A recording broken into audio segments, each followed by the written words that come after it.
Hi, welcome to the basement. I'm Steve Lewis.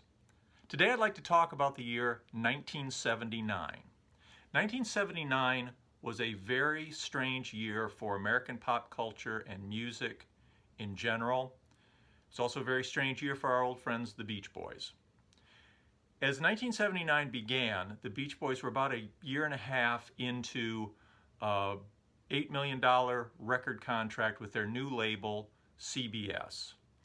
In that time, they had released nothing. The contract stipulated that Brian Wilson would participate or take part in 75% of any Beach Boy product coming out of CBS. Problem was, at that time, as we now know, Brian Wilson couldn't complete 75% of anything except maybe a steak hoagie or somebody's drug stash. He was really in no shape to do music at that time.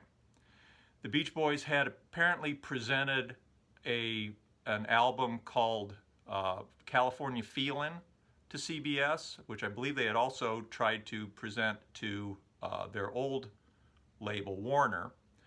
CBS took a look at it and listened to it, and memorably, Walter Yetnikoff, the head of CBS Records, is reputed to have said, and I'm paraphrasing here, "Gentlemen, I believe I've been screwed."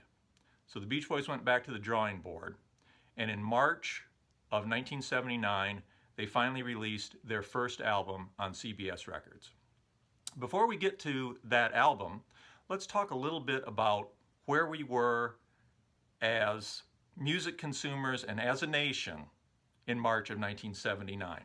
And see if you can, I'm going to read a few excerpts from the top 20 chart for March of 1979 and see if you can spot a trend here. At number 1, we've got I Will Survive by Gloria Gaynor. Number 2, Tragedy by the Bee Gees.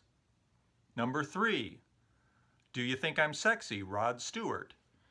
Followed by Heaven Knows, Donna Summer. A little further down here, we've got Sultans of Swing by Dire Straits, bucking the disco trend and maybe an early clue to a new direction. But it's kind of strange here on this chart. A little further down, we get YMCA by the Village People, L'Afrique, C'est Chic. Big Shot by Billy Joel. It stands out by being not a disco song. And then toward the bottom here, we've got Got to Be Real by Cheryl Lynn. So as you can see, March of 1979, America was locked in disco fever, baby. Now the backlash was brewing. I was part of that backlash at the time, but it hadn't really come to anything yet. Disco was it. And into that fray lumbered our friends the Beach Boys with their first CBS release, L.A. The Light Album. And they ended up with a better album than you'd expect under the circumstances. Now, Brian Wilson's participation in this boils down to, apparently he played piano on the lead track Good Timin', which was also a single. He might be in there, I don't know. And provided some of the backing vocals on Carl Wilson track Angel Come Home. And that seemingly is the sum total of Brian Wilson's participation in this record. But as they had in the past, the other guys stepped up and came up with a fairly decent release, certainly better than the MIU album from the previous year. As it starts, as I mentioned, with the song Good Timin', which was a single, and I think went top 20 in the US. Nice older song that was resurrected from sessions that they'd done in 1974, composed by Brian and Carl Wilson. But as though, like I say, Brian apparently played piano on the finished track, but you can't hear him, otherwise. Following that, there is Lady Linda. Each one of these gets a little illustration. Al Jardine's song to his then wife, which became sort of Al's solo spotlight or his signature tune in concert for years afterwards. There are 3 pretty solid Carl Wilson songs on here. Angel Come Home being the best of them, which I mentioned earlier. There's also Full Sail and Going South. So, you know, 3 pretty good tracks from Carl. Side 1 is rounded out with Mike Love's contribution, which is this song, Sumahama, which has not aged well. The phony Japanese music is kind of goofy, very corny. At best, it's like a sort of Gilbert and Sullivan take on Japan. Or I keep thinking that Sumahama is to Japanese culture kind of like a tiki bar is to Polynesian culture. It's pleasant enough, but it's pretty hokey, but pleasant enough tune. The real standout tracks on this thing are 2 Dennis Wilson tracks, Baby Blue and Love Surrounds Me. These were originally envisioned as being part of his follow-up solo album to Pacific Ocean Blue, which had come out in 1977.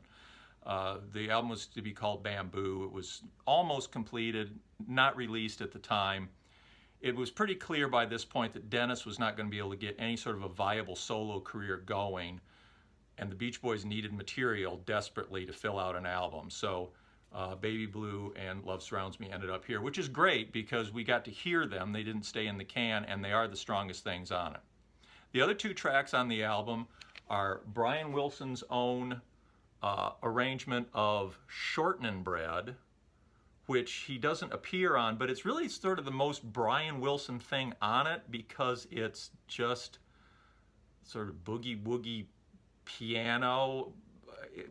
Increasingly, to me, Brian Wilson throwaways sound like versions of Shortenin' Bread from this point forward.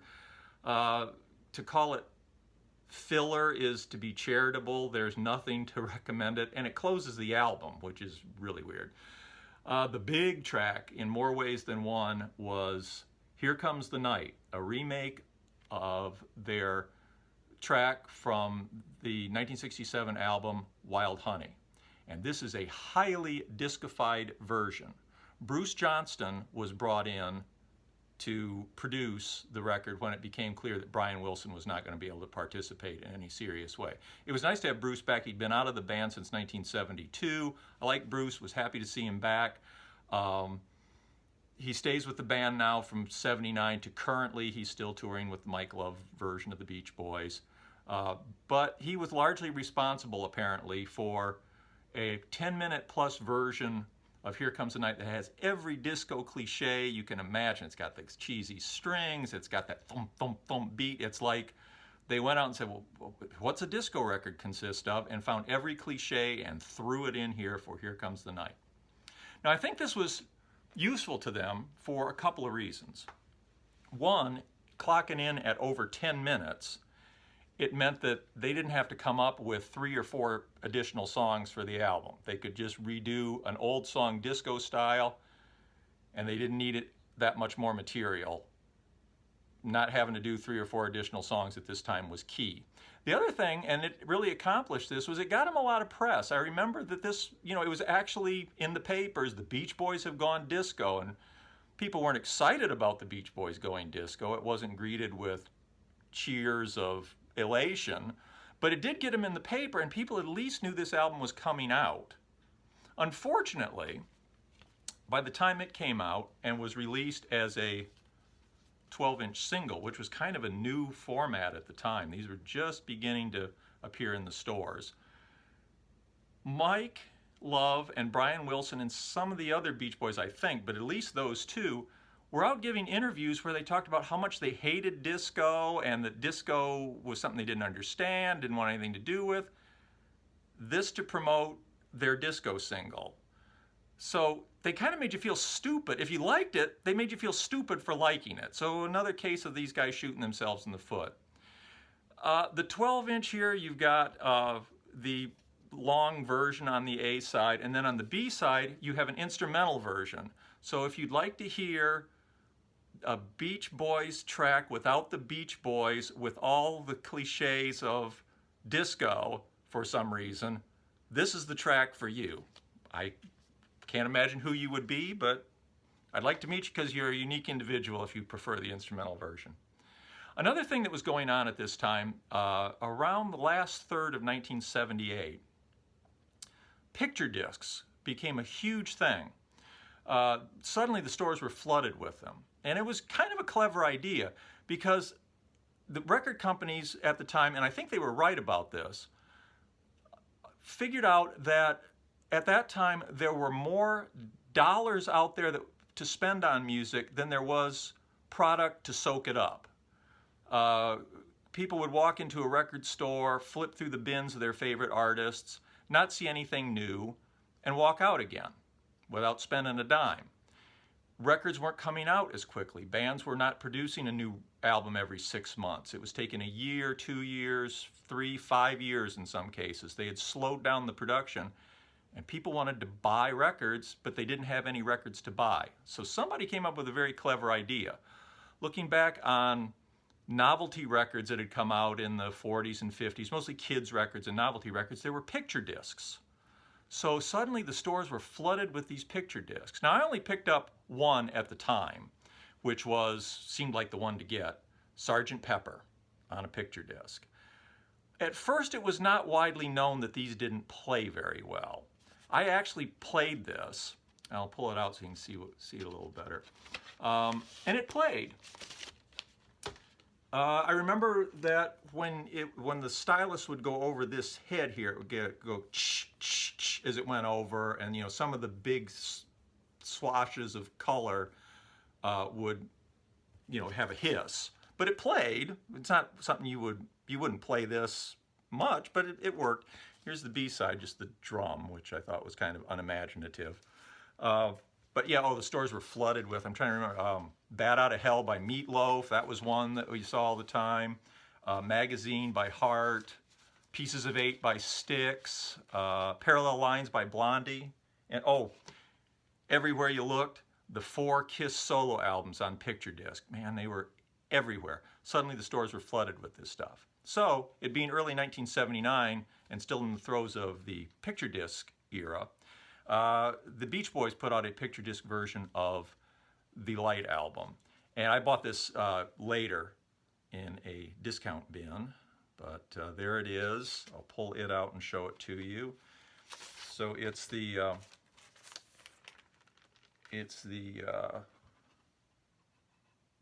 logo there, which is pleasant enough, but it really doesn't show you the Beach Boys or anything. It's a nice enough logo. Then on the back you've got some of the pictures from the inner sleeve of the Light album. And I'll show you the inner sleeve of the Light album. I meant to do that. So it's kind of interesting. So I'll put the picture disc away. And let's go back to the Light album for just a second. Let me show you the inner sleeve on this thing, because it's kind of interesting. So here you've got, these are the same pictures from the B-side of the picture disc. You've got Brian Wilson rocking out here, sometime earlier, a year or two earlier. Then you've got this picture of Brian at the mixing board, looking like he's heavily involved in the production of this album, although over here you got Bruce Johnson, who's the guy who's really working hard and really doing it. On the other side, you've got more pictures, of the band, and trying to indicate Brian is an active member of the band, which he really wasn't. You've got him here apparently, singing along with the guys. So, the pictures are designed to kind of hype Brian Wilson's involvement in this, which, as I say, was really nil. So the album came out. Lady Linda apparently went like top 10 in England, so did well there. Good Time, I believe, went top 20. Here Comes the Night, I think, hit number 44, so it wasn't a complete failure, but certainly not what CBS had spent their $8 million looking for.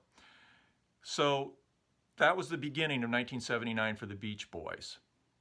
It was a strange year, as I said. It's going to get stranger. We'll have to do it in part 2 because there's a lot of really weird stuff to talk about. The year changes quite a bit. Thanks for watching. If I've missed anything or if you have any comments, I'd love to hear it. Love for you to subscribe. We got a lot more to talk about.